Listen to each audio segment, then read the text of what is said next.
But when we first started, we made some serious mistakes. And I think now we can safely say, here's what we should have done instead. I've got a lot wrong over the years, but now I can tell people to never. I've been through the ups and downs, the challenges. I've seen the light at the end of the tunnel and come out the other side and figured out how to make this system work. And it's changed me. And I think the most surprising change is probably There are not really many business models out there where you can generate millions of pounds worth of sales with such a low upfront cost. But as long as you high-ticket dropshipping isn't some get-rich-quick model, but it does still have the potential to change your life as long as you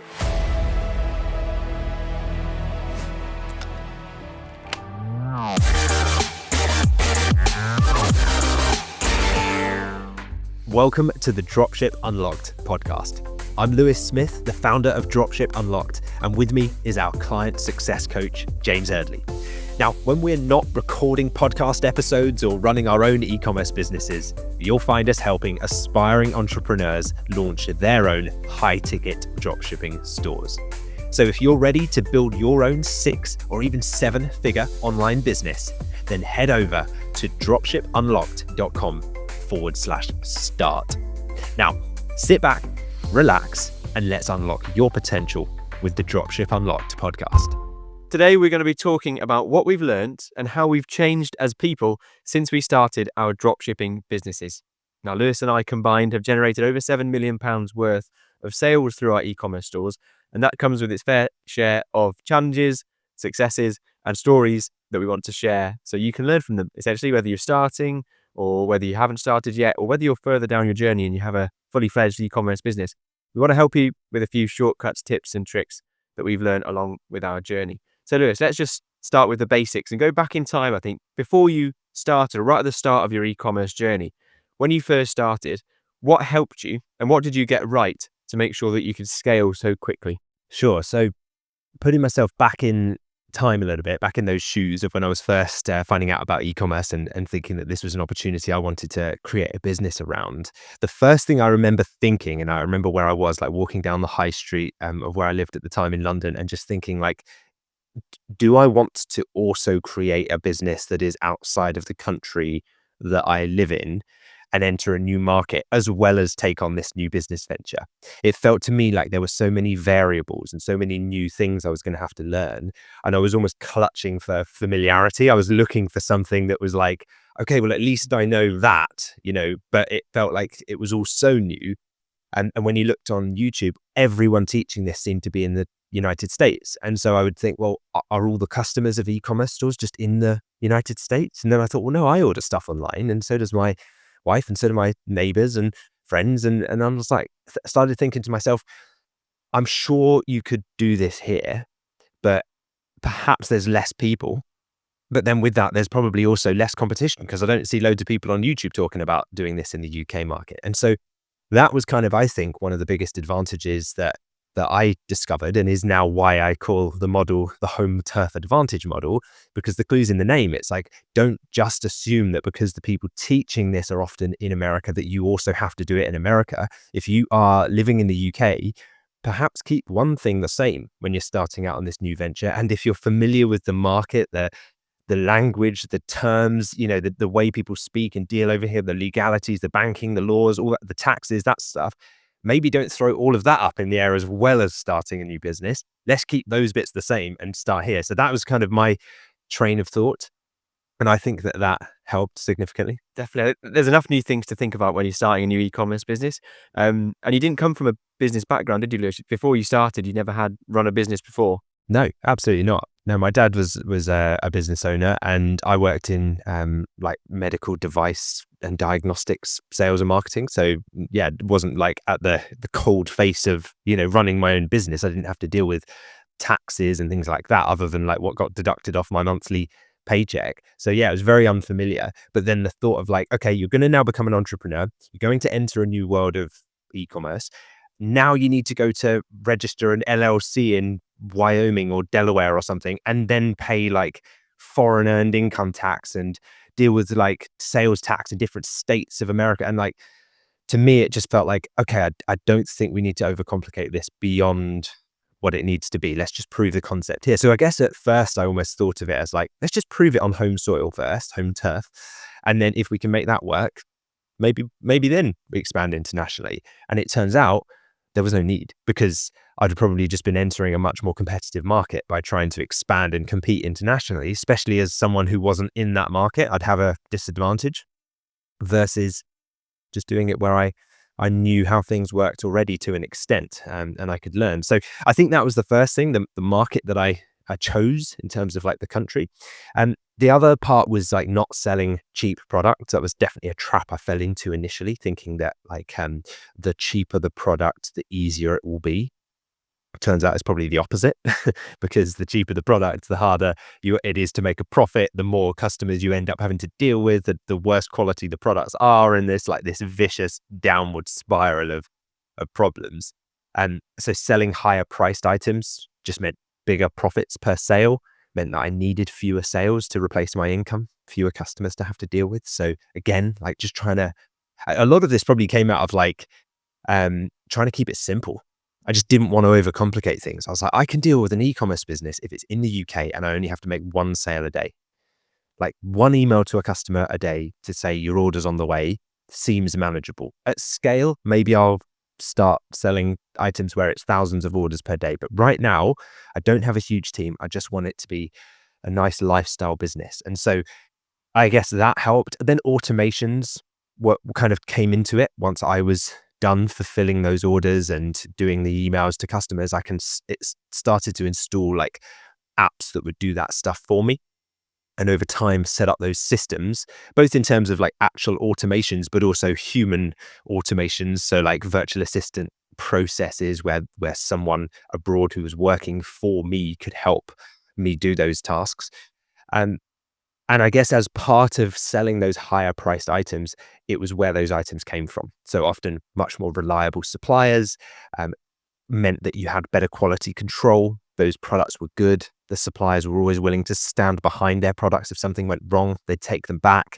And that just then means that for you as a business owner, you've got nice, smooth operations, happy customers, and it's win-win. So yeah, most of it just came out of my desire for simplicity, really. Yeah, well, it's wise to have that desire for simplicity, because it's obviously helped you in your journey, because you went straight to, high ticket after a little bit of failure and kind of learning the ropes of low ticket. You then jumped to realize that high ticket dropshipping was going to be the way that you could manage a business without having to sell thousands of products every single month. And you learned that if you sign high quality suppliers, again, it's going to be more simple, because those suppliers can make sure that the product quality is good and there'll be a lower return rate and less headaches to deal with. So I think actually going into a business and having simplicity on your mind from the start is a good way to go. They say simple scales, don't they? So I think you've used that mantra to your advantage when you first got started. Now, that went well, but no doubt there'll have been a few mistakes that went along the way when you first got started. Looking back at your time, if you had the time again to restart your successful business, what mistakes would you cut out from the start? I think I probably spent too much time initially on low impact tasks. So like deliberating around, I don't know, things like worrying like about the configuration of the website and how color schemes worked, and like trying to optimize and tweak different things on the site, when really I should have just been signing suppliers. I should have been out there on the phone to suppliers, emailing suppliers, going to meet suppliers face to face. Because if you kind of put a return on investment like percentage on the activities that you've done throughout your entrepreneurial journey, there's a disproportionately high percentage return on investment from those very few occasions where I've just gone out there and interacted with suppliers. And I think that is key. And that's why in the Dropship Unlocked program, I talk about that as like one of the best things you can do. But above anything else, the best thing you can do is just be in touch with suppliers, go and reach out to them, go and talk to them, build those relationships, build that trust. That's why I say, like, if you're looking for a get rich quick thing where you just want to sit behind a keyboard and not do anything and not put in any of the groundwork, go and look elsewhere. I think you'll be looking for a long time as well, because I haven't heard of anything really that exists like that. But if you want to build a real sustainable, defensible brand and build like a moat around your business, then 99% of people can't be bothered or will never step up and do those things. So if you're listening to this and you think I would do that, I would step up and do that, then that was kind of the voice I had in my head. I thought, no, I've got the guts and the determination and the willpower to just go and speak to someone and say, I'd love to sell your products on our site. So I think that was definitely one of them. And making sure as well that I kept a closer eye on finances. I'm someone who always thinks like these things happen for a reason. And if I hadn't made those financial mistakes of like not tracking my finances, my ad spend, my taxes like correctly, I would never have learned the lesson the hard way. And that now I wouldn't kind of really, that wouldn't be instilled into me. But if I was kind of helping someone go through this process again from the start, which I am, definitely something to make sure I was on top of from the beginning, which is why we have our like profit and loss tracker that you can kind of track the profitability of every order, your ad spend, your ROAS, make sure you're on track from day one and you're setting aside that money for taxes as well. Yeah, I think a couple of things to dive in there to make sure that people avoid those, because they are painful mistakes, and they do. It's like time that gets wasted that you could be living a different lifestyle if you can avoid these mistakes. The first one, that the too much time spent on low impact tasks. I noticed that as well in my journey, tweaking product pages, but in ways that really don't matter, like the color schemes or the dimensions of the images, things that really don't matter, but you think it really matters in the moment. I think it comes from, we were employed in the past, and when you're employed, you get paid the same every month, kind of no matter what, unless you're in commission-based roles. And so if you fill your day with low impact tasks, you're busy. You're not necessarily being productive, but you're busy. You're fulfilling your hours. And sometimes that can be pulled over, that mindset, into your own business. But it's a different mindset, isn't it, Lewis? You've got to start to, when you have your own business, you've got to start to think about the return of your time and how can you best spend your time, essentially. Yeah, exactly. And as that, it's funny that you say it like that, because I was in a commission-based role previously, not directly before I went into entrepreneurship, but like in the past, in medical device sales. And some of, because that can be an extremely highly paid profession. Like for anyone that's not familiar, like that, the medical device reps can earn a lot of money, and like well over figures a year. And when I remember and think about some of the best paid reps that I ever met and was in teams with along the way, they often weren't the ones that were the busiest. They were the most effective ones. So they kind of knew where the money would come from. They knew how to get their stakeholders on board and like speak to the procurement department that would put in the order for the products that they were selling.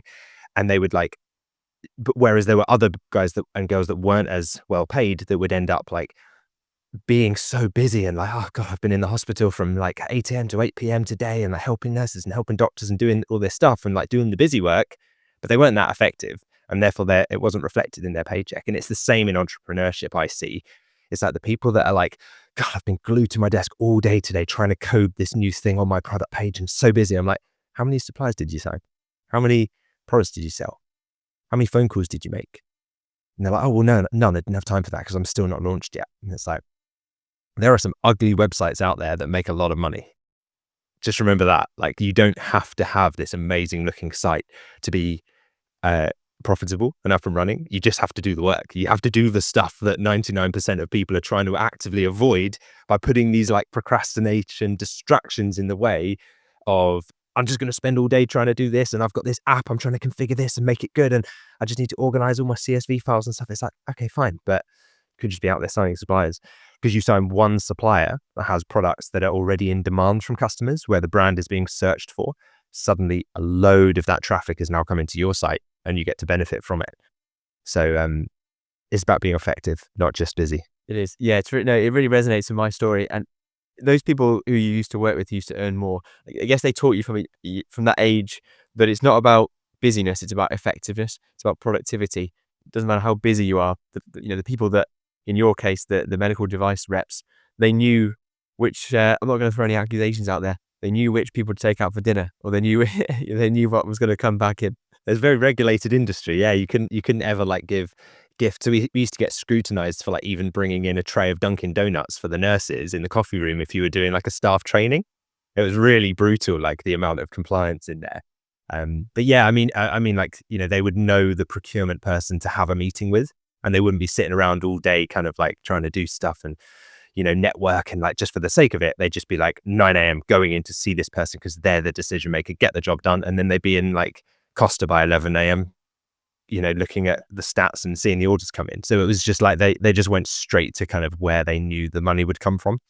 They were just effective. And we can do that with our own businesses as well.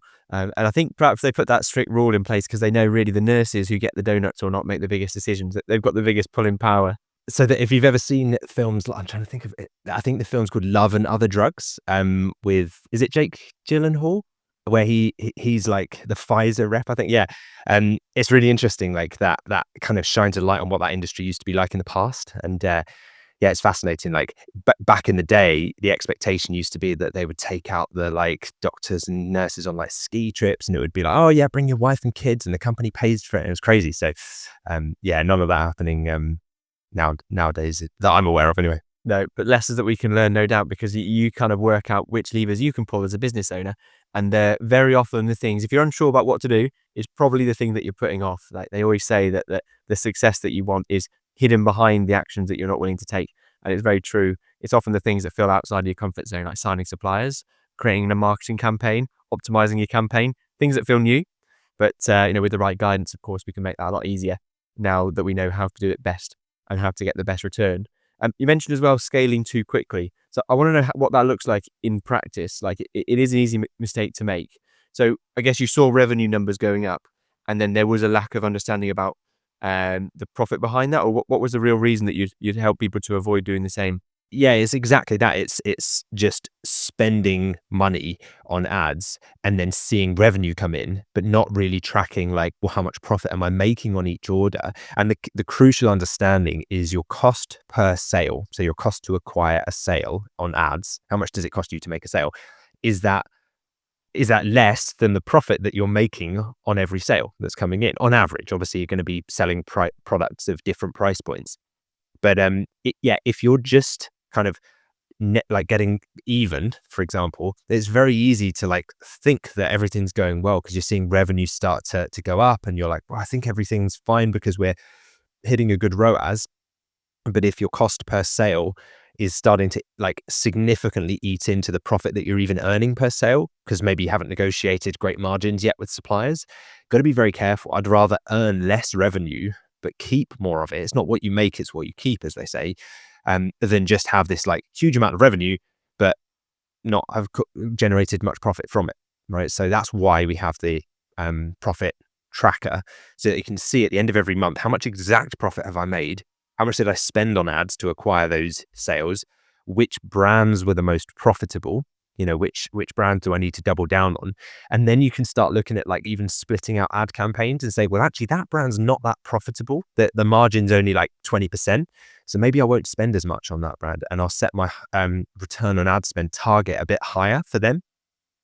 Whereas on this one, it's like a 40% margin. So it's like I can have a bit of a lower ROAS, I can be more aggressive on ads, and I can split them out. And this is a more advanced tactic that you do down the line. But I think when I first started, I was just overwhelmed. I felt like I was just doing everything. All of it was new, and it's easily done. You just take your eye off the ball for like a couple of months, and you're like, I think everything's going well. We're making sales. I haven't done the stats this month, but I think it's fine. And I was like traveling the world as well at the same time, and it doesn't take long before that stuff starts to catch up with you. So I've been very strict since then. Yeah, well, that's it. You mentioned before that everything happens for a reason, and I agree with that. I believe it as well, because now you're able to speak about it on a podcast and give people the warning signs, or as well, you're able to put it into your program. And when I joined the Dropship Unlock Masterclass program, I didn't have to feel those same pains of missing the numbers, because I knew very clearly what my return on ad spend needed to be. You taught me how to find that in Google Ads, and then I knew not to always focus on the revenue scaling and actually make sure that you're profitable. At the very least, you're in the green every single month. And that's the be all and end all of these businesses, is that we're actually doing it to make profit. And then from that profit, you can travel the world without having the, that in the back of your mind, that fear of losing money each month. And I think that's something that's probably changed you. It's probably something that was a big part of your business. Not only that foundational lesson that you learned about tracking the numbers, but also about traveling the world. That became possible for you once you left your 9-to-5 job and set up your e-commerce businesses. So what role did that location freedom have in your success? So was it something that you were always striving for when you started a business? And when you were traveling around and you've now got that location freedom, how does it affect you on a day-to-day basis? How have you changed because of it?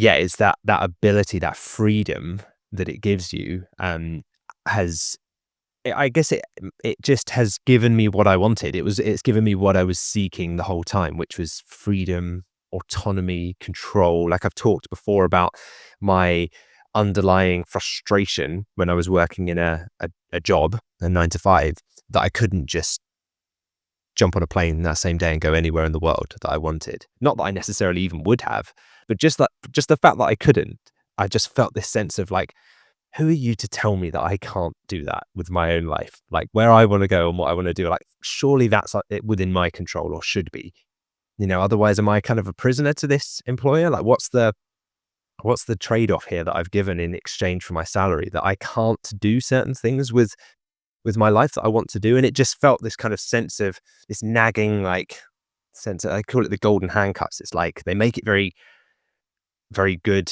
and comfortable to stay, but ultimately you are in handcuffs, you are locked, you are kind of trapped. Um, so yeah, the benefits of this kind of model meant that it was a fully online business. All I needed was a laptop and either a Wi-Fi connection or a personal hotspot connection that I could just get on and work on my business. I've worked on my business from planes with Wi-Fi connections in the middle of the ocean flying above, or coffee shops in Southeast Asia, or yeah, all kinds of weird and wonderful places, Airbnbs around the world. And the fact that I had no inventory to personally manage. So yes, you are selling physical products, but you never need to touch them. You never need to be anywhere near them, really. You don't even need to be in the same country as them, because you're effectively the retail middle person. You're facilitating the sale through your e-commerce site and then to your supplier, who sends the item straight out to the customer. And also with a global reach as well. Although we did start out by just selling to the UK, we have had sales all over the world. We've had customers in America and Canada and Australia, and we are able to ship items internationally to them. Now, it's not the model that I necessarily advise, but you can earn money from customers anywhere in the world if you have the products that they want, and it is possible to do. Although one of the prerequisites that we take in niche validation is just make sure that there's enough demand already in the market that you're serving for you to not even have to expand internationally to be able to hit your target income. And that's just a calculation. That's just reverse engineering the maths. Yeah, it is. It's nice that we have that option with the business that we run to click a few buttons in Shopify, sign a few suppliers that can ship abroad, and suddenly we have this global reach if we choose to. Obviously, it adds complexity, and I'd argue it's not really necessary when you've got such a large market in the UK already to sell to. And I prefer to diversify product ranges or stores within the UK rather than going global. However, it's nice to know that with it being a global business, not just that we can travel everywhere and still run it, but also it's got that global appeal to, as soon as you can have the ability to take money over through an e-commerce business, you can start to serve the world with your store. We have a global reach at our fingertips, and it's like just us and our laptop. Wherever we take it, we have access to generate that income. I mean, some of the favorite places you've been to, Lewis, then what would you say when you've been traveling and running this business? I enjoyed life. I think it's changed a lot since, but I really enjoyed my time in Bali, in Canggu, real kind of surfer hotspot, very beachy. Everyone just on motorbikes going up and down, walking down to the beach. I loved my time in Mexico. I was a little bit older when we went to Mexico more recently. That was the beginning of last year. But just taking the children out there, living in like an amazing serviced apartment, going for a run on the beach every morning. With the UK time zone, that worked quite nicely as well. And just, yeah, I guess like living in nice environments, nice weather. I enjoyed my time in Thailand. Then I've kind of been in more developed places as well for long stretches of time. So we've spent a couple of Januaries in Dubai, for example, which is very much developed, probably more developed than where we are now. And that's fascinating too for different reasons. It's not like you're there to benefit from the low cost of living. If anything, it's probably more expensive. But just again, like being able to get up. I think for me, it comes down to like, maybe it's like proximity to the ocean, maybe it's the weather, but again, up, being able to go and run along the beach in the morning, listen to some music or a podcast, and then come back, spend time with the family, take the kids to the pool, work on the business in the afternoon, pay any suppliers that need paying, jump on a couple of quick calls with the team if needed, and then it's like out to dinner with the family. Like for me, that's the dream. That's what I would do on holiday. And technically that's a working day now, it's almost the challenge then becomes, don't take it for granted. Don't forget what life used to be like before, and don't become complacent about that, because that is an like once in a lifetime, once in a generation kind of opportunity to be able to set up a business like that. And yeah, it's incredible to think of what people had to do in the past to generate an income, and how hard some of the manual labor jobs were, that now you just don't really have to do that if you can kind of engage your brain and think smart and create a system that allows growth without your personal brute force input the whole time. Yeah, exactly. That's right. It doesn't need you to be a manual laborer to do any drop shipping. It's not like you have to pull the products at all. It's just tapping it away at your keyboard. And of course, there's challenges, and it's more so challenges mentally rather than physically, in order to keep going when things are tough and go through those challenges that you've been through. But yeah, I just think it's just, gratitude always comes across from you, Lewis, with these experiences that you've had, because we are fortunate in that the generation and the tools that are available to us now allow us to be able to generate income wherever we are. And it's still not that, it's not very common. When I come back, I'm in Shrewsbury, in my hometown now, until we go away again soon. And it's very uncommon to have remote work. And even something that came to mind recently was Rianne, who I travel with, my girlfriend. She is paying a student loan back. And when you go onto the website to let the student loan company know that you're going away for over 3 months, the plan is there's no option for you to still be earning when you are going to be abroad for over 3 months. There's this supposition, they just expect you, okay, you're going on a sabbatical, or you've got a traveling period, or your employers let you go, or it's like, it's not, I didn't realize until you come back into hometowns necessarily, because I was speaking out in digital nomad communities when I was traveling Europe at the end of last year. But we're still early. We're still very early on this list. It's still not very, remote work is not that common here.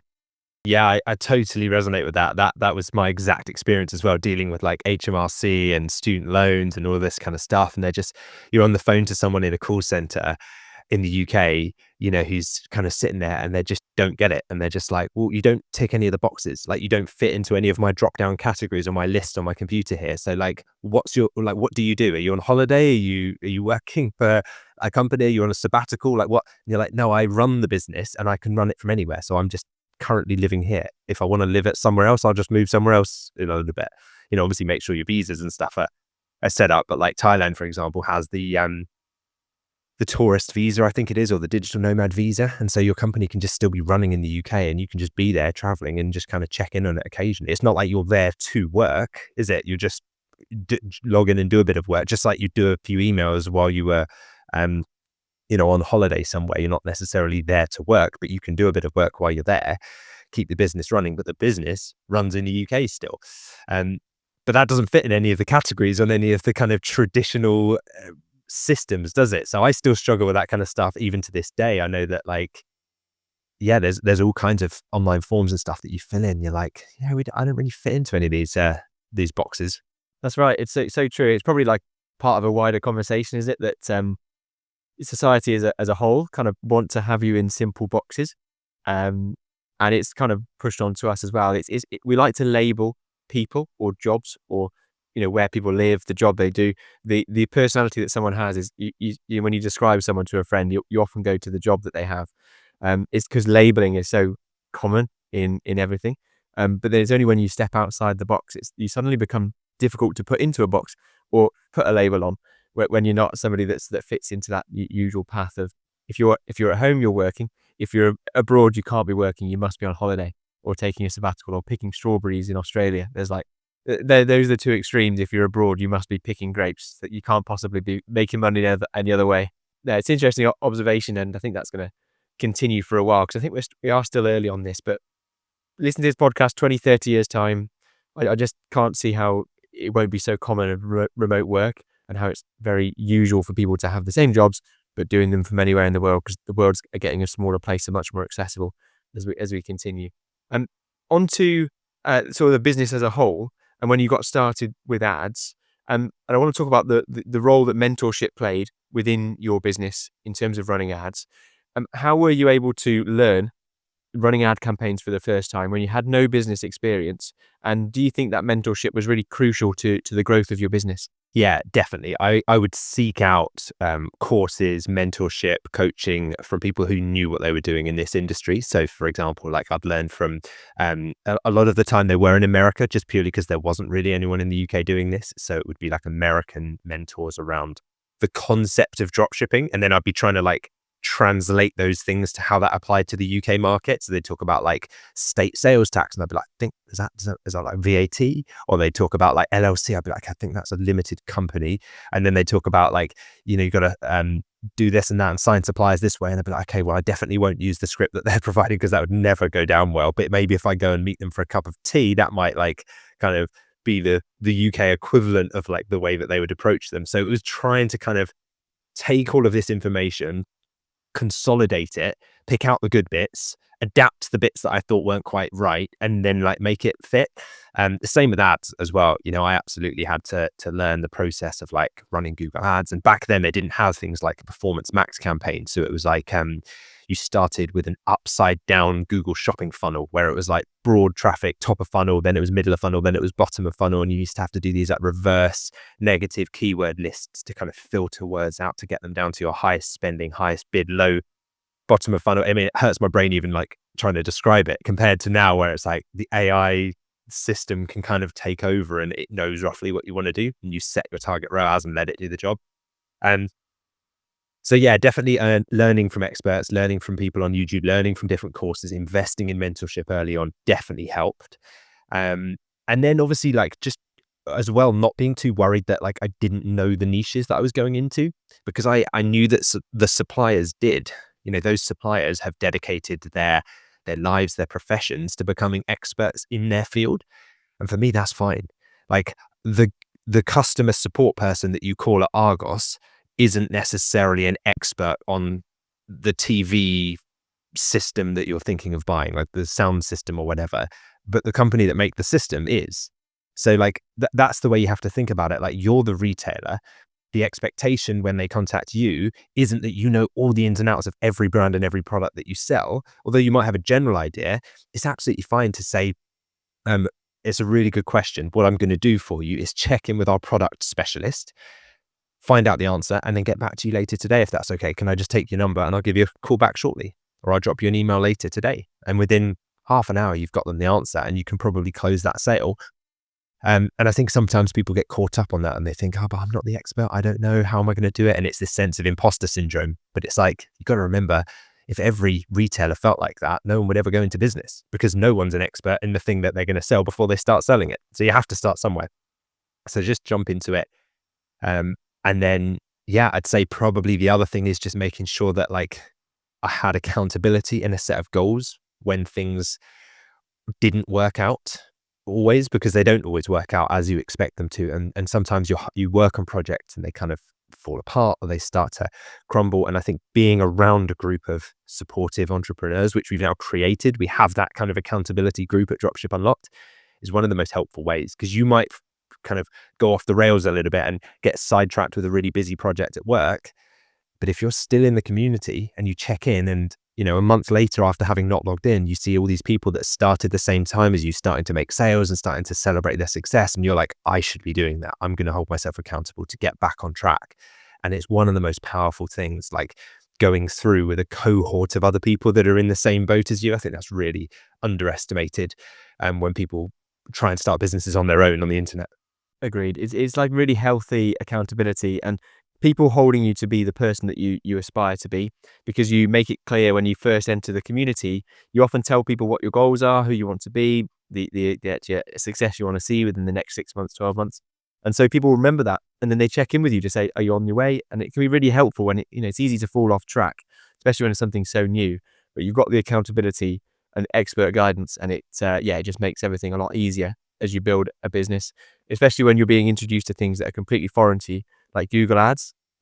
When I came into the masterclass, Lewis, I was straight into Performance Max campaign, which was fantastic because it's a lot more simple to set up. But I can imagine being introduced to an upside down Google Ads sales strategy and thinking, well, I don't even know what one looks like the right way up, let alone upside down. So how are you meant to learn that? You know what I mean? It's like, well, okay, suddenly I've got to learn all this new tactics to bid strategies and bid calculations, et cetera, et cetera. We are lucky, I think, in where we are now, Lewis, that it's more simple to create a business than it's ever been. For sure. Yeah, exactly. Trying to like convert features into benefits with, copywriting and how do I even start writing a blog post? Now there's like a button in Shopify that just says generate post with AI and you just click it and it does it. It's like I would have given anything to have that button, 5 years ago. So I think it's really moved on, and actually the barrier to entry is even lower than it was now. So like really now is at the best time ever to get started with something like this, because you've just got that you don't even really have to fully engage your brain. You just need to do the work. You just need to follow the actions and the steps. Like we'll guide you through the process. Just turn up and do it. Yeah, and just keep doing it, and just turn up. You use the accountability from people, and just hold yourself to what you say you're going to do. It's more simple now. The challenges are still there. It's not easy. It's never going to be a get rich quick scheme. The challenges are still the same as they were when we started. But in terms of the tools and crucially the information that you touched on at the start of the episode, Lewis, is that the information now is UK specific. If you are in the UK, there's people like us that will tell you how it is. Whereas the content space, the information space more broadly, is dominated by the United States. But nowadays, if you are in the UK and thinking about starting, we hope we've gone some way in helping people know how to get it done in the UK. Yeah, definitely. Fantastic. Cool. So just to wrap that up then, for somebody that does want to get started and perhaps they want the mentorship or accountability that we do offer, where would you say is the best place for them to start? Yeah, if you've heard anything today that's piqued your interest and you think this sounds good, but I don't have the full picture yet, I'd like to understand a bit more about how this works, if it's right for me, how it would all fit together, best place to go is head over to dropshipunlocked.com/start. That's where you can get all the resources that you'll need. We'll talk to you about the mentorship, all the mistakes that you should probably avoid, and how you can scale up quickly. Are you enjoying the podcast? We'd love to hear from you. Leave a comment or a review and we might feature it in an upcoming episode. And for detailed show notes and resources, visit dropshipunlocked.com/podcast. If you found value in any episode of this podcast, please could you take just 10 seconds to leave us a quick 5-star review on your favorite podcast app? It helps us more than you can imagine. And who knows, you might just hear your comments read out on the show.